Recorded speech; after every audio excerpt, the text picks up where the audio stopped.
하나 보여드리고 가겠습니다. 그냥 녹화는 일단 해놓으세요. 자, 요건 싱크를 맞추기 위해서 제가 잠깐 보여드리고 다시 접목해서 들어가고 편집해서 제가 바꿔드리도록 하겠습니다. 지금 현재 여러분들 화면에는 여기 화면이 띄워져 있을 거예요. 근데 여기서 보시면 이건 Singing in the Rain이라는 작품 중에 일부분인데요. 여기 보시면 이제 동시녹음, 후시녹음, 그 넘어가는 과도기에 대해 있어서 얘기를 말씀을 드리는 겁니다.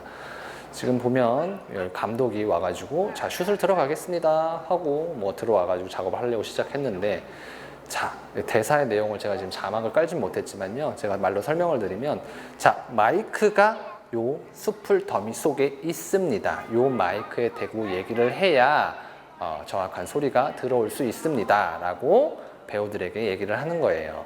근데 이제 이때는 후시 녹음으로 작업을 진행하던 영화의 현장에 있어서 동시녹음 넘어가는 과도기였기 때문에 배우들이 그렇게 정확하게 소리를 담아내는 그 사운드 장치에 대한 인식이 조금 미흡했겠죠. 그리고 지금 보시면 알겠지만 이 여자 배우가 말하는 목소리가 비주얼에 적합되지 않은 그런 부분들이 있죠. 그래서 여러분들 지금 이 Singing in the Rain이라고 하는 이 작품을 보신 적은 작품은 보시지 않았어도 노래는 아실 겁니다. 빗속에서 이렇게 남자 배우가 우산을 쓰면서 탭댄스를 추는 장면, Singing in the Rain 하면서 추는 장면이 있잖아요. 그 장면이 되게 유명한 영화인데요. 그런 것들을 보시면 지금 이때 활동했던 배우들 중에 이제 비주얼이나 연기적인 측면에서 접근은 했지만 동시녹음을 넣어감에 있어서 자기의 목소리가 조금 연기를 따라오지 않는 부분들에 있어가지고 그런 문제가 되는 부분들을 가지고 얘기를 하는 그런 작품인데요. 그래서 요거 뒤에서 후시녹음을 따던 어떤 여자 배우와 저 남자 주인공이 사랑을 이은다는 그런 얘기입니다. 지금 보시면 좀 재밌죠? 이렇게 했을 땐 마이크로 들어가니까 마이크로 소리가 제대로 들어가고, 이렇게 했을 땐 마이크가 없으니까 소리가 제대로 들어가지 않고, 그래서 지금 이 장면을 보시면 여러분들이 쉽게 이해하실 것 같아요. 제가 영화 클립을 준비를 해놨는데 지금 PPT상에 잠깐 문제가 있어서 제가 중간에 브레이크를 잠깐 걸었습니다. 그래서 지금 이제 마이크를 여기다 가슴에다 채우게 되는 거죠. 왜냐하면 배우가 마이크에다 대고 소리를 하거나 연기를 하는 데 있어서 이쪽만 보고 얘기를 할 수 없으니까 때문에 이렇게 하는데, 이것도 재밌습니다. 보시면 어떤 또 문제점이 발생하냐면요,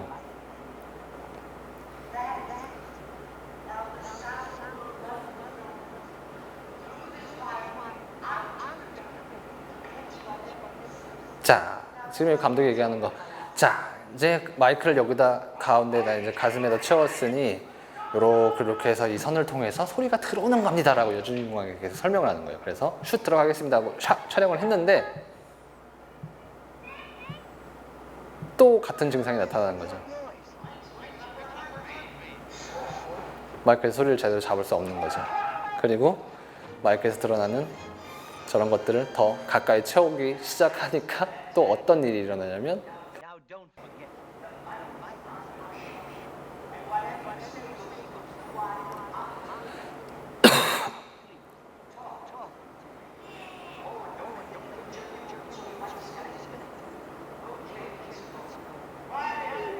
네, 그래서 다시 한번 이렇게 하고 장치를 다시 한번 하고 슛을 들어가는 건데, 촬영을 들어가는 건데,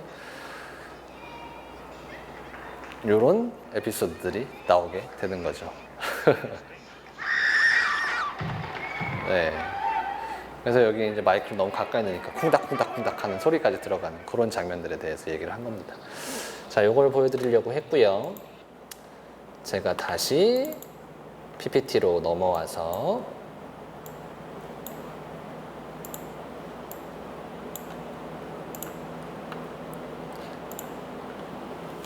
강의를 PPT로 넘어와서 다시 강의를 진행하겠습니다. 싱크를 맞췄고요. 자, 싱크 맞추는 과정도 전부 다 사운드 작업의 일환이라고 생각하시면 됩니다. 제가 이제 뒤에 이제 후반부에 가갖고 지금 촬영한 모든 영상들을 가지고 소스랑 이렇게 버무려서 편집을 하게 되니까 저를 싱크로 찾을 수 있는 지점이 있어야 해서 이런 식으로 작업을 하는 거고요. 자, 보시면 이제 사운드가 갖고 있는 상징성에 대한 표현도 분명히 있죠. 소리가 갖고 있는 영역은 굉장히 무궁무진하죠. 어떻게 보면 시각적인 효과보다 청각적인 효과가 상상력을 불러일으키는데 더 좋은 작용을 하기도 합니다. 그래서 그래서 여러분들 생각하셨을 때 눈으로 보는 것보다 눈으로 보이지 않았을 때 들리는 그런 느낌들이 굉장히 세죠. 저는 공포영화를 좋아하기 때문에 공포영화를 제가 예를 들어서 말씀드리지만, 공포영화 같은 거 볼 때요, 아무리 무섭다고 해도 눈 감아도 소리 들리잖아요. 그래서 눈 가리고 소리만 들으면 더 무서운 경우가 훨씬 많아요. 그래서 그런 것처럼 상징성이라고 하는 건 어떤 음악이 갖고 있는 영역에 있어서 정말 표현해낼 수 있는 장치들이 있다라는 것을 말씀드리는 겁니다. 상징성이라고 하면 음악이 가지고 있을 수 있는 상징성은 어떤 계급에 대한 상징을 나타낼 수도 있고요. 왜냐하면 귀족들이 나왔을 땐 클래식 음악이 깔리지만, 아니면 일반 노동자들이 나왔을 때는 노동가요나 아니면 재즈, 이런 재즈도 원래 그 블랙 흑인들이 주로 했던 그 음악에서 탄생하는 그런 것들이잖아요. 그래서 그런 것들 뿐만 아니라 어떤 계급, 나이, 인종도 아시아권 음악에 있어서는 아시아권 음악, 미국이나 서양의 음악 좀 분위기가 다르죠. 그래서 그런 것들도 성장할 수도 있고요. 그럼 나이에 대한 것들도 좀 얘기할 수 있겠죠. 나이는 조금 애매할 수도 있겠네요. 나이에 대한 음악도 얘기할 수 있죠. 올드한 음악이 나오느냐 아니면 신세대의 음악이 나오느냐, 그런 것들도 얘기할 수 있고요. 그래서 음악이 갖고 있는 상징성은 굉장히 많이 있죠.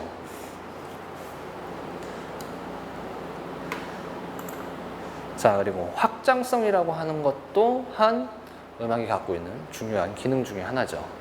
그래서 시각 효과보다 청각 효과가 더 상상력을 불러일으키기 좋은 방법이 될 수도 있다라는 얘기를 하는 것들이 뭐냐면요, 또 공포영화를 예를 들지만 어떤 범인이 나와서 누군가를 뒤에서 살인을 하거나 아니면 어떤 긴박한 씬 안에서 뭔가 이루어질 때 음악을 적재적소에 깔아주면 그게 극대화를 더 시킬 수 있죠.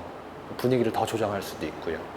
그래서 꼭 공포영화 같은 거 보면 공포영화의 3법칙 같은 거 있는데요, 뭔가 놀래킬 만한 장면이 있는데 한번 뭔가 분위기를 쓱 음악으로 깔다가 확 나타났는데 없고, 그러다가 또 한번 쓱 나타났는데 확 봤는데 없고, 그러다가 갑자기 빵 하고 나타나죠. 공포영화의 3법칙 중에 그런 것도 하나인데, 그런 것들 보시면 확장성이 분명히 들어갈 수 있죠. 그래서 여러분들 확장성, 음악에 대한 확장성이나 약간 상징성에 대한 부분들을 그렇게 가져가셔도 될 것 같습니다. 자, 그리고 이것 같은 경우에는요, 여러분들이 쉽게 많이 여러분들이 쉽게 접하기 조금 쉽게 많이 접하시지만 잘 모르시는 분들도 있을 것 같아서 사운드 이펙트 중에 이런 채널, 돌비 디지털 채널에 대해서 좀 설명을 드리려고 그림을 한번 띄워놨습니다. 여러분들 5.1 채널, 7.1 채널 이런 것들 많이 들어보셨죠? 스테레오, 모노 이런 들어보셨죠? 근데 그 용어에 대한 개념을 정확하게 알고 계시면 더 좋을 것 같아서 이런 것들을 한번 소개시켜 드리는데요. 자, 지금 여기서 7.1 채널의 돌비 디지털 시스템의 평면도를 그려놓은 거예요. 여러분들이 보셨을 때 그러면 왜 이 평면도가 7.1 채널일까? 라는 궁금증을 한 번쯤은 가져 쓰실 것 같아요. 자, 그러면 여기서 얘기하는 의미가 있는 7.1이라고 하는 이 숫자가 의미하는 바가 무엇인지에 대해서 말씀을 드리면요, 혹시 아시고 계시는 분들도 있을 수 있습니다. 7이라고 하는 거는 스피커의 개수예요. 그래서 지금 보시면 센터 스피커 하나, 좌측 레프트 하나, 라이트 하나, 그리고 리어 뒤에 있는 스피커 하나, 둘, 셋, 넷, 왼쪽 2개, 오른쪽 2개, 앞에 3개. 그래서 총 7개의 스피커가 돌아가고 있는 거죠. 그렇기 때문에 7개의 채널을 가지고 만든 돌비 시스템. 돌비라고 하는 거는 거기 음향 시스템을 얘기하는 거거든요. 그래서 여러분들 영화 보실 때요, 돌비라고 쓰는 것도 있고요, 소니라고 쓰는 것도 있고요, 있는데 그 시스템 자체를 얘기하는 겁니다. 그래서 이건 7.1입니다. 7개를 가지고 채널을 돌리는 겁니다, 음향을. 그런데 그럼 과연 0.1은 무엇이냐라고 생각하실 수도 있죠. 0.1은 여기에서 보셨을 때 아까 개수를 다 셌는데 세지 않은 하나가 있죠. 서브라고는 우퍼의 개수입니다. 우퍼라고 하는 건 소리를 증폭시키는 장치예요. 그래서 여러분들 집에 홈시어터를 좀 구축해 놓으신 분들은 대부분 5.1 채널의 홈시어터를 갖고 계실 겁니다. 그래서 뒤쪽에도 스피커가 있고요. 뒤쪽에 2개, 앞쪽에 3개 놓고 우퍼라는 거 소파 밑이나 아니면 텔레비전 밑쪽에 놔서 소리가 나오면 중점에 대한 부분들을 웅웅웅웅웅 때리면서 스피커가 뽀뽀뽀뽀 움직이면서 소리를 증폭시켜주고 더 세게 그리고 더 잘 들리게끔 만들어주는 장치가 우퍼의 기능입니다. 그래서 여기서 7.1이라고 하는 것은 7개의 스피커의 채널을 가지고 있고 1개의 서브 우퍼를 가지고 소리를 증폭시켜주고 밀어주는 장치가 7.1 채널의 기본 구조입니다. 그러면 당연히 5.1 채널, 지금 여러분들 가장 많이 이제 사용하시는 5.1 채널 같은 경우 보시면 5개의 스피커를 가지고 앞에 3개, 뒤에 2개, 그리고 우퍼 하나를 놓고 증폭해서 들려주는 소리가 5.1 채널이겠고요. 그러면 스테레오는 뭐냐? 스테레오는 레프트랑 라이트 2개의 채널을 가지고 조절하는 게 스테레오 방식입니다. 그래서 왼쪽, 오른쪽이 구별되어 있어서 여러분들 이어폰을 끼실 때도 스테레오 채널의 이어폰을 끼시면 왼쪽에서 나는 소리와 오른쪽에 나는 소리가 음역이나 아니면 음량이 다를 수도 있습니다. 그래서 입체감을 살릴 수 있는 그런 장치들이 스테레오 장치고요. 이제 모노라고 하는 것은 한 가지의 채널로 들어가는 거예요. 그래서 스피커가 10개든 20개든 30개든 한 가지의 채널, 한 가지의 소리를 가지고 밀어내기 때문에 모노 채널은 왼쪽 오른쪽이 다 똑같이 들리게 되죠. 스테레오 개념으로 생각하면. 그래서 모노보다는 스테레오가 좀 더 입체감이 있고요. 스테레오보다는 5.1 채널, 7채널 채널이 훨씬 더 입체감이 있겠죠. 아까 사운드 믹싱의 과정을 얘기를 했지만 사운드 믹싱에서 어떤 채널을 어떻게 조절하느냐에 따라서 소리가 다 달라질 수밖에 없습니다. 듣는 사람이 어떻게 달라질 수밖에 없습니다. 그래서 여러분들 뭐 TV 광고나 홈시어터 광고 같은 거 보면요. 집안에서도 극장 같은 분위기와 음향을 느낄 수 있습니다. 막 하면서 뭐 전쟁 영화나 뭐 이런 것들 헬리콥터 막 무웅 돌아가는 소리나 이런 것들 보면요. 5.1 채널이나 7.0 채널을 갖고 있는 그런 사운드의 장비에서 정확하게 5.1 채널로 상영용 녹음을 하고 장치를 한 믹싱을 한 그런 영상 작품을 보시면 텔레비전이 이렇게 텔레비전 안에서 화면 안에서 헬리콥터 이렇게 돌아가면요 소리 자체도 돌아요. 여기서 동동동동동동동동 이렇게 돌아가는 것처럼. 혹은 총격신이면 총을 여기서 쏘면 여기서 빠바바바바 소리 나고요. 총이 이쪽에서 쏘면 빠바바바바 소리 나고요. 쉽게 얘기하면 이런 거랑 똑같습니다. 자동차가 오는 거 뭉 하고 가는 소리를 이쪽에서 싹 돌려주는 거죠, 서라운드로. 그래서 그렇게 여기서 5.1, 7.1, 스테레오, 모노가 그런 식으로 나뉘게 된다는 거 여러분들이 알아놓으시면 조금 더 유용할 거라고 생각합니다. 잠시만요. 요거 전에 하나를 더 말씀을 드리고 넘어가도록 하겠습니다. 그래서 여러분들 이제 이런 것도 있으시면요. 그 채널 분리하는 방법에 있어서 컴퓨터 대부분 많이 사용하셔서 하시잖아요. 혹은 홈시어터에 놓으면 그 이제 본체가 있잖아요. 음향 본체. 음향 본체 뒤에 보시면 잭들이 여러 가지가 있죠. 그래서 모노랑 스테레오를 구분하는 거, 내가 쓰는 이어폰은 모노야, 스테레오야? 라고 구분하실 때 보면요. 그 선을, 이어폰의 선을 딱 잘라보면요. 선이 2가닥인지 3가닥인지 나옵니다. 한 가닥이면 그냥 모노예요. 어쨌든 채널마다 선이 하나씩 분리돼서 신호를 송출해야 하기 때문에 선이 하나면 모노일 수밖에 없습니다. 네, 여러분들 그 이어폰 단자 같은 거 나중에 뽑아가지고 이어폰 꼬다리를 보시면요, 끄틀머리를 보시면요, 이렇게 띠가 하나씩 가 있어요. 그 금색 띠에다가 이렇게 은색이든 금색이든 거기에 띠가 하나면 모노일 확률이 가장 크고요, 2개면 스테레오고요. 네, 여러분들이 지금 사용하시는 대부분의 이어폰, 핸드폰에 사용하시는 이어폰들 보시면 3개의 띠가 있습니다. 채널이 3개 들어와야 돼서. 그러면 여러분들이 이어폰 쓰실 때 레프트, 라이트, 스테레오만 쓰는데 왜 3개의 채널을 분리해야 될까 궁금하신 분들이 있죠. 여러분들이 사용하시는 핸드폰에 있는 것들은요, 한 가지 기능이 더 추가되어 있습니다. 듣는 것뿐만 아니라 말을 하죠. 그래서 마이크에 대한 채널이 하나 따로 나가기 때문에 띠가 3가지의 띠가 되어 있고, 선을 자르면 3가닥의 선이 구성되어 있을 겁니다. 그거 재밌으시면 나중에 한번 해보셔도 재밌을 거예요. 못 쓰는 것들 뚝 잘라가지고 이렇게 해서 모노로 사용하셔도 되고 스테레오로 사용하셔도 되고요. 여러분들이 본 거 만지시면 재밌을 것 같아서 한번 말씀을 드렸습니다. 자, 그리고 다음으로 넘어가도록 하겠습니다. 자, 지금 음악이 나오고 있는데요. 음악 안에 의미, 그러니까 음악, 지금까지 말씀드렸던 부분들은 이제 음향에 대한 부분들을 대체적으로 주로 말씀을 드렸죠. 근데 이제 뮤직이 갖고 있는 힘은 상당히 크죠. 그래서 음악 안에서의 의미성을 찾을 수도 있고요. 그 음악을 틀어줌으로써 전체적인 분위기를 조성할 수도 있죠. 지금 나오는 그 음향, 이런 음악을 보시면 굉장히 조금 긴박한 상황이나 어떤 좀 이렇게 좀 공포의 분위기를 조성하는 그런 분위기의 음악들을 전체적으로 깔아놓죠. 그리고 사건의 현장, 계급, 인종에 대해서 표현할 수 있는 방법도 음악에 있고요. 그리고 복선이나 전조. 복선이라고 하는 것은 추후에 일어날 거에 대해서 한번 넌지시 비춰줄 수 있는 단서를 뿌려주는 것. 전조 또한 마찬가지로 앞으로 무슨 일이 일어날지에 대해서 전개의 방향성을 구분해 줄 수 있는 장치들. 그리고 캐릭터라이징 할 수 있다는 거. 그런 것들 있죠. 어떤 음악이 나올 때마다 누군가 등장하거나 그래서 어떤 누구누구의 테마 뭐 이런 송들이 예를 들면 주인공 누구의 테마 그러면 이 음악이 나올 때마다 항상 그 주인공이 나와요. 그래서 그 사람에 대한 캐릭터를 보여주는 장치 그런 것들이 이제 음악이 갖고 있는 의미성 좀 전에 이제 아까 심볼릭 상징성 사운드 이펙트에 대한 상징성을 말씀드렸잖아요. 거기에도 다 부합되는 얘기라고 생각하시면 됩니다. 사건, 현장, 계급, 인종. 제가 아까 여기다 나이를 말씀드렸는데요.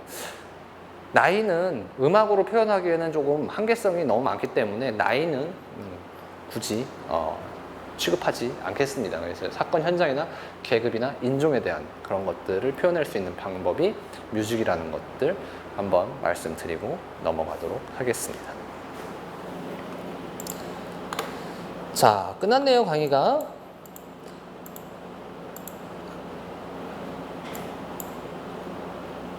자, 조금 딜레이가 있었고 지금 이제 작업을 함에 있어가지고 뭐가 나왔는데요. 요걸 띄워놓고 하기에는 조금 뭐하니까